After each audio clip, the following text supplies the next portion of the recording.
नमस्कार। बुलेटिन की शुरुआत दो तस्वीरों के साथ। देश में लॉकडाउन चल रहा है मगर मैदान में जंग की तस्वीरें हैरान करने वाली हैं। हाथरस और संभल की तस्वीरों को देखिए।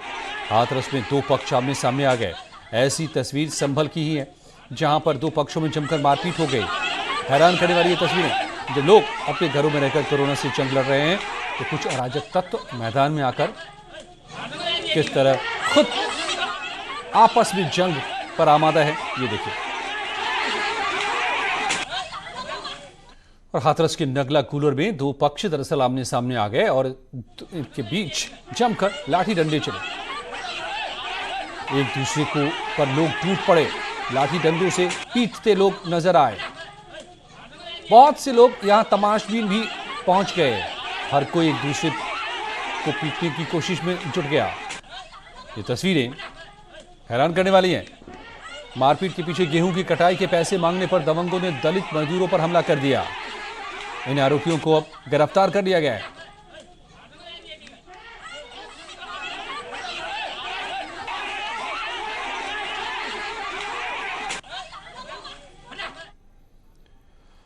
और संभल की भी तस्वीर देखिए। हर कोई एक दूसरे को कैसे मारने की कोशिश में लगा हुआ है। हमले में कई लोग यहां पर जख्मी हो गए हैं।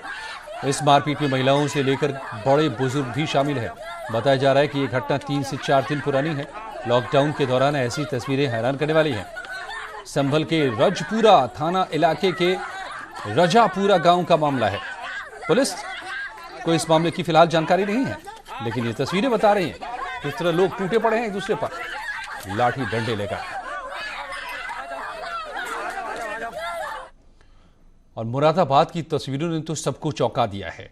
जो लोग कोरोना संक्रमण काल में सबसे आगे होकर लड़ रहे हैं, उनके खिलाफ अराजक तत्वों ने कायराना हमला कर दिया। ऐसे लोगों के खिलाफ सख्त कार्रवाई के आदेश दिए गए हैं। सोचिए, जो लोग आपकी जिंदगी को बचाने के लिए खुद की जिंदगी को दांव पर रोज लगा रहे हैं, उन्हीं पर पत्थरबाजी करने से लोग बाज नहीं आ रहे। ये तस्वीर मुरादाबाद की है, जहां पर कोरोना संदिग्ध मरीज को एम्बुलेंस के जरिए ले जाया जा रहा था। तभी कुछ लोगों ने एम्बुलेंस पर हमला कर दिया।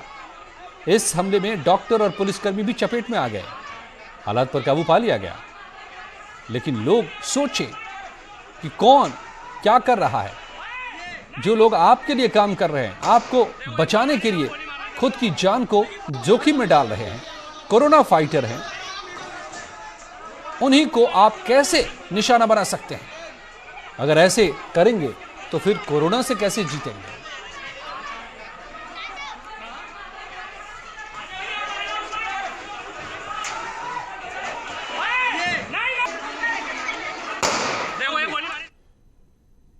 और खालिद रशीद फिरंगी महली ने इन तस्वीरों को देखकर चिंता जाहिर की है। मुरादाबाद की घटना पर उन्होंने लोगों से अपील की है कि ऐसी घटनाओं से बचें, बाज आएं। खतरनाक माहौल में ये लोग अपनी जानों पर खेल करके, इनके भी बीवी बच्चे हैं, इनके भी माँ बाप हैं, किसी की परवाह ना करके, बल्कि ये लोग अपनी जानों पर खेल करके हम लोगों की मदद के लिए आ रहे हैं, आम जनता की मदद के लिए आ रहे हैं। लिहाजा इनका इस्तकबाल किया जाना चाहिए। बल्कि ये लोग आजकल के इस माहौल में हम कहते हैं कि फरिश्तों की तरह आवाम की खिदमत कर रहे हैं।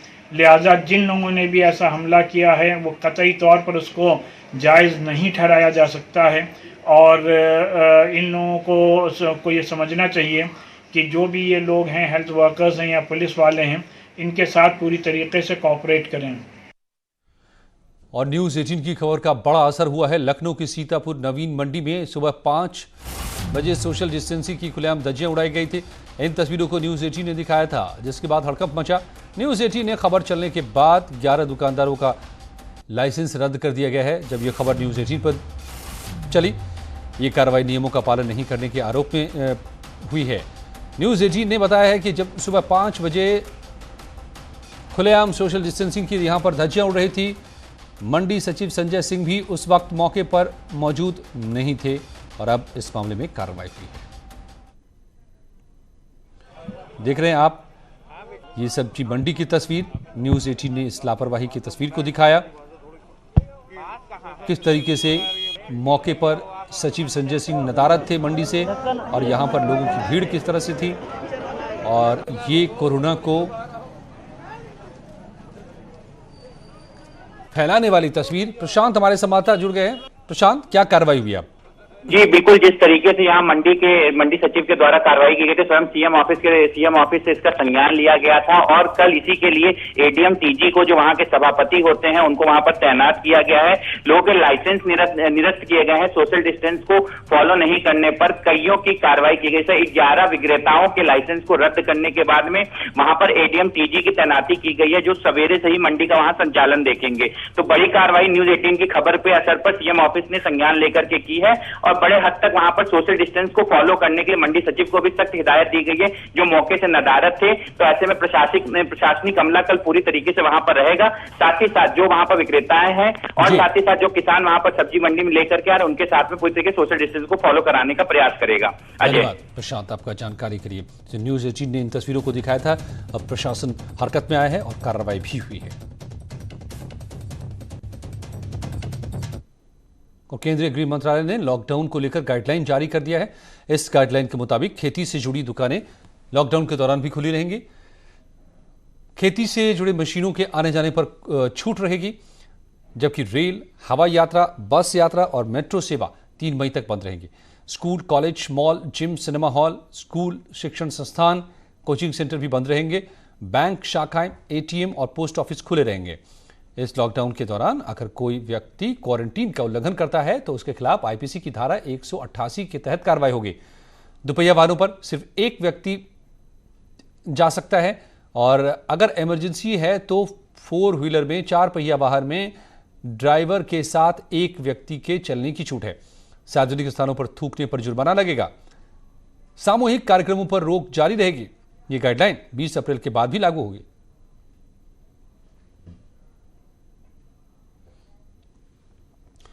और केंद्र सरकार की गाइडलाइन के बाद यूपी सरकार ने फैसला किया है। योगी सरकार ने शिक्षा और रोजगार देने के लिए गाइडलाइन जारी कर दी है, ताकि लोगों को रोजगार मिले और फिर से अर्थव्यवस्था का पहिया घूमे। और व्यावसायिक शिक्षा में भी ऑनलाइन पाठ्यक्रम अब शुरू कर दिया गया है। आज जब उन्होंने समीक्षा की तो प्राविधिक शिक्षा में भी 2736 घंटे का ई कंटेंट अपलोड कर दिया गया है और लगभग 9000 टीचर्स ने जो है प्राविधिक शिक्षा के ऑनलाइन जो है जुड़े हैं। महत्वपूर्ण स्टेप है और पूरा प्रदेश और पूरे प्रदेश के जो छात्र और छात्राएं हैं, उनका आह्वान होगा कि जो भी जहां भी वो हैं, वो अपने ऑनलाइन कंटेंट को एक्सेस करें। दिन में, शाम को, रात को, जो भी उनको समय सहूलियत हो, आप अपना डाउनलोड करके अथवा ऑनलाइन जो है अपने कोर्स का उसको देखें, पढ़ें, सीखें और अपने फैकल्टी से इंटरेक्ट करें। 19 तारीख की रात 12 बजे के बाद 20 अप्रैल की तारीख से बड़े निर्माण कार्यों को प्रारंभ किए जाने की अनुमति कतिपय शर्तों के अधीन प्रदान किए जाएंगे। ये निर्देश माननीय मुख्यमंत्री जी ने दिया है। इन परियोजनाओं में सड़क, एक्सप्रेसवे, हाईवे, मेडिकल कॉलेज का निर्माण, बड़े हाउसिंग प्रोजेक्ट्स का निर्माण, ये जो है उसमें शामिल है। इसके साथ साथ वहीं विद इन दी परिसर जो है उनके रहने और खाने पीने की व्यवस्था हो, जिससे कि कहीं किसी को बहुत मूवमेंट करना ना पड़े। कोरोना महामारी से लड़ने के लिए लगातार योगी सरकार टेस्ट करने की कोशिश में जुटी हुई है। अब कोरोना टेस्ट बढ़ाने के लिए मेक इन यूपी का सहारा मिल रहा है। यूपी सरकार के मंत्री सिद्धार्थनाथ सिंह ने न्यूज 18 से बातचीत में बताया। तो हमारा एमएसएमई विभाग ने काफ़ी इसमें पहल करी और प्रोत्साहन के रूप में बातचीत भी करी। कुछ यूनिट्स हैं, जो नोएडा में एक यूनिट है और एक लखनऊ में, जिन लोगों ने ये रैपिड टेस्टिंग किट तैयार कर लिया है और एक जो नोएडा वाले हैं उनको पूना से उसका अप्रूवल भी मिल चुका है। अब आईसीएमआर में रजिस्टर्ड होना है। तो उन लोगों को किस प्रकार से हम लोग यहाँ पर उसकी परचेज़ कर सकें। एक तो जब परचेज़ की बात कर रहा हूँ तो उसकी जो प्राइसेस होंगी, उम्मीद करता हूँ मैं कि वो जो चाइना या कहीं और से आने वाली हैं उनसे कहीं ना कहीं ज़्यादा सस्ती होंगी, क्योंकि मेक इन यूपी है, मेक इन इंडिया है और वो अब हम लोग को जल्द से जल्द अप्रूव हो जाएंगी। आज भी हम लोगों ने 0 से शुरू किया था टेस्टिंग का, आज 3,000 कर रहे हैं यूपी में, मगर ये और बढ़ सके तो और लाभ मिलेगा। और बड़ी खबर इस वक्त आ रही है, लखनऊ में कोरोना पॉजिटिव मृतक को दफनाने का विरोध सामने आया है। ऐशबाग कब्रिस्तान के पास रहने वाले लोगों ने इसका विरोध किया है। कोरोना मृतक को दफनाने का लोगों ने विरोध किया है। कब्रिस्तान के पास के लोगों ने विरोध किया है। लोगों में डर कि दफनाने से फैल सकता है कोरोना। ऋषभ मणि त्रिपाठी जुड़ गए मेरे साथ। ऋषभ, क्या पूरा मामला किस तरह से सामने आ रहा है? ये कहां का मामला? अजय, देखिए, ये 64 वर्षीय कोरोना पॉजिटिव है जिनकी कल डेथ हो गई थी। आज उनको विधि विधान के साथ दफनाने का काम होना था। ऐशबाग जो थाना बाजार खाला में कब्रिस्तान पड़ता है वहां पर, लेकिन कब्रिस्तान के मुतवल्ली और वहां के जो इलाकाई लोग हैं उन्होंने इसका विरोध शुरू कर दिया है। तो कब्रिस्तान कमेटी मुतवल्ली और लोगों को मनाने के, समझाने बुझाने के काम में पुलिस लगी हुई है। अजय, अब इसमें एक देखने वाली बात यही है, कुछ यही लोग हैं जो पहले टेस्टिंग का विरोध करते हैं, क्वारंटाइन में भेजे जाने का विरोध करते हैं, और जब कोरोना की पुष्टि हो जाती है, कोरोना से मौत हो जाती है, तो दफनाने का भी विरोध कर रहे हैं। और उनकी ये शंका है कि अगर यहाँ दफनाया जाएगा तो कोरोना फैल सकता है।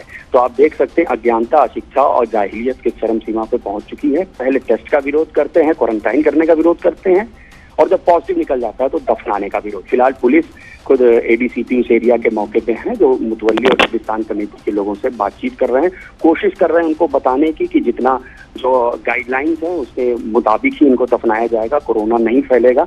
लेकिन अभी भी बातचीत चल रही है। अजय, देखना होगा कि क्या होता है। और इस सब के बीच में कुछ दिनों पहले शिया वक्फ बोर्ड के चेयरमैन ने यह भी कहा था कि दफनाने के बजाय कोरोना पॉजिटिव मृतकों को जलाया जाए ताकि कोरोना फैलने का डर न रहे। और सीएम योगी ने यूपी पुलिस की तारीफ की है। सीएम योगी ने यूपी पुलिस के काम की तारीफ की है। तबलीग से जुड़े मामलों में पुलिस के काम को सराहनीय बताया है सीएम योगी ने। कोरोना संकट के वक्त में पुलिस का काम प्रशंसनीय, सीएम ने कहा है।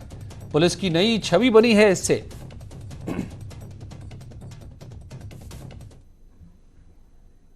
प्रारंभिक लॉकडाउन के कार्यक्रम के दौरान PRB 112 के माध्यम से प्रत्येक जरूरतमंद तक भोजन और अन्य सहायता उपलब्ध कराने का जो कार्य किया गया था, उसने एक नई छवि पुलिस की स्थापित की है, बनाई है। और एक तरफ सुरक्षा और पब्लिक फ्रेंडली पुलिस के रूप में जो कार्य यूपी पुलिस के द्वारा किया गया है, यह तो एक उदाहरण है ही।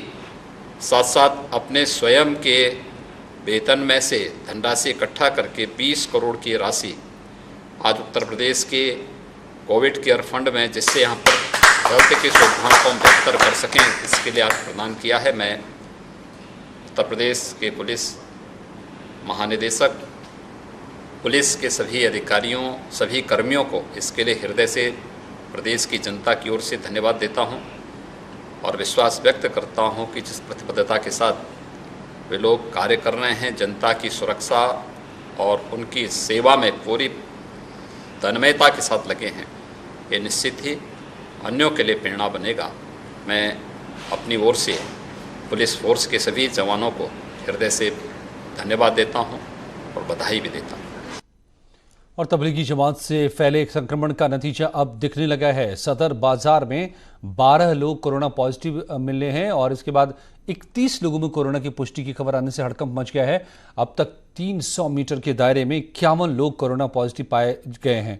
ऐसे में सरकार अब लगातार यहां पर कोरोना संक्रमण को रोकने की कोशिश में जुटी है, मगर ये संक्रमण कुछ इलाकों में रुक नहीं रहा।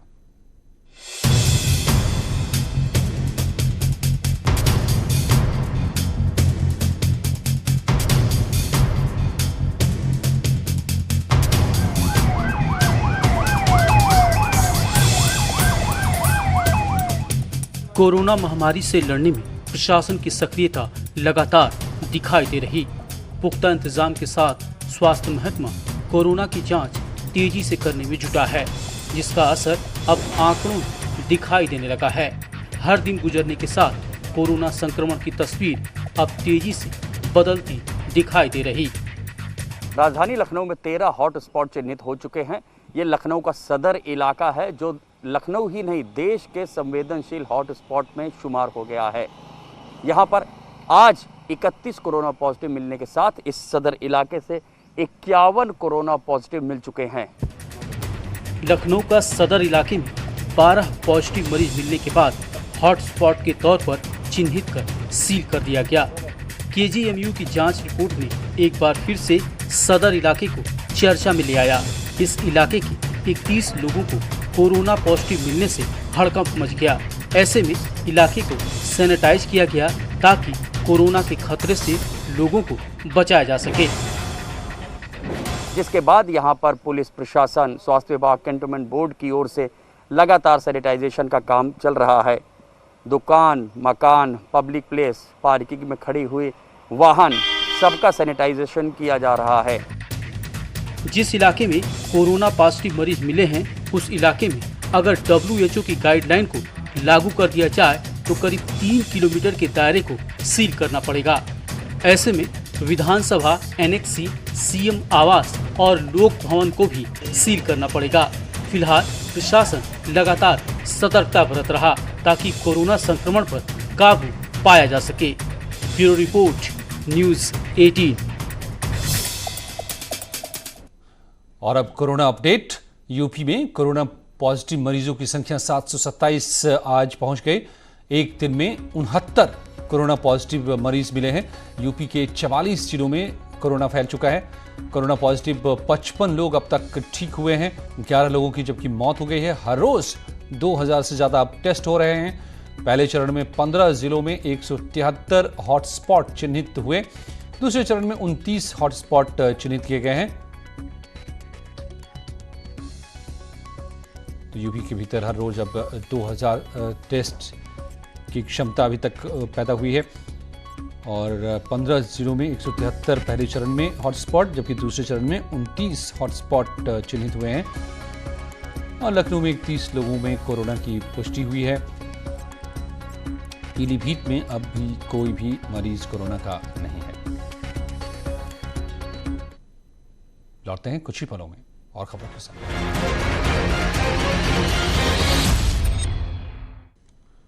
Welcome back. कोरोना महामारी से लड़ने के लिए सरकार ने लॉकडाउन का फैसला किया। एक बार फिर से लॉकडाउन की तारीख भी बढ़ गई, मगर सरकार की तरफ से मदद का जो फैसला लिया गया, क्या वो हर जगह जमीन पर दिख रहा है? देखिए रिपोर्ट। सरकार ने कोरोना महामारी से बचाने के लिए लॉकडाउन का फैसला लिया, लेकिन हर रोज कमाने और खाने वालों के सामने संकट पेट पालने का खड़ा हो गया है।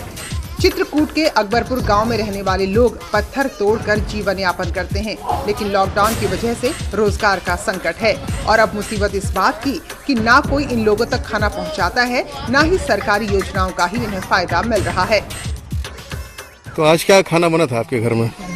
आज सर नमक रोटी अब दिन भर में नहीं बनाता है, दिन भर ऐसे रहे लकड़िया लेने जलाने को चाहिए। शाम को क्या बनाएंगे? शाम के वही नमक रोटी है, जाऊँ आटे बहाने। अब तो साग सालन का कोई व्यवस्था नहीं बन रहा है। अच्छा, तो दाल सब्जी कब से नहीं खाई आप लोगों ने? ये 15-20 दिन से जिन्हा से काम चला सर बंद भा, उन्हा से दाल सालन के आँखें नहीं देखे हैं। बुद्धनगर में कुल आदिवासियों की जनसंख्या करीब 500 है। इसी बस्ती में रहने वाली महिला ने लॉकडाउन के बीच एक बच्ची को जन्म दिया, लेकिन खाना नसीब नहीं होने से बच्ची को पालने में भी दिक्कतों का सामना करना पड़ रहा है। 2 रोटी खाने के लिए अब मिलता है, दूध भी नहीं निकलता बच्चे को पीने के लिए। गाँव वाले जाए देते हैं खाने के लिए तो खा लेते हैं। सरकार कह सकती है कि गरीबों की मदद के लिए प्रशासन दिन रात एक कर रहा है, लेकिन एक गांव की तस्वीर है जिससे अंदाजा लग रहा है कि मदद हर तरफ नहीं पहुंच रही। इन तस्वीरों को देखिए, इन लोगों के सामने पेट पालने का संकट है। न इनके पास रोजगार है, न ही सरकारी योजनाओं का फायदा इन तक पहुंच रहा है। न्यूज़ 18 के लिए चित्रकूट से अखिलेश सोनकर की रिपोर्ट। लॉकडाउन में नोएडा के सेक्टर 50 थाने के 100 मीटर की दूरी पर खाने की चीजें बांटने के नाम पर किस तरह सोशल डिस्टेंसिंग की धज्जियां उड़ रही हैं। ये तस्वीर मैं खुद जब ऑफिस आ रहा था तो कैद की हमने। ये देखिए, खाना बांटने के नाम पर कोरोना बांटने की ये पूरी है। हाँ जी, कौन बांट रहे हो आप लोग? कहाँ से आए हो? तो यही 122 सेक्टर से, नोएडा से। तो आप लोग खाना बांट रहे हैं ऐसे पास पास बिठा करके लोगों के? क्या करें, मान ही नहीं रहे। तो मत बांटो ना। आप खाना बांट रहे हो या कोरोना बांट रहे हो? आप लोग बताओ। ये तो कोरोना बांट रहे हो ना आप लोग। भैया सुन लो, आप कोरोना बढ़ रहा है। नहीं, आप कौन बोला है आप लोगों को करने के लिए ये काम? हम नहीं रोज कर रहे हैं, ऐसे कर रहे हैं तो आप कोरोना बांट रहे हैं। आप नहीं तो इसीलिए मत बांटिए ना। इसको रहने दो, इनको थोड़ा दूर दूर बिठाओ। ये 6 फीट की दूरी नहीं रख रहे हो आप लोग, तो फिर कोरोना बांट रहे हो आप लोग, कोरोना फैला रहे हो आप लोग। ये सेक्टर 50 का फायर स्टेशन थाना और उसके सामने ये धज्जियां उड़ती हुई खाना बांटने के नाम पर, और ठीक थाने के बगल में, और ये पुलिस आ रही है जा रही है देख करके। देखिए भैया, ये एक तस्वीर है यहाँ खाना बांटने की। अजय झा, न्यूज़ 18, नोएडा। कैसे कोरोना का चेन टूटेगा जब तक इन हालातों को नहीं रोका जाएगा। जारी है यहाँ खबरों का सिलसिला।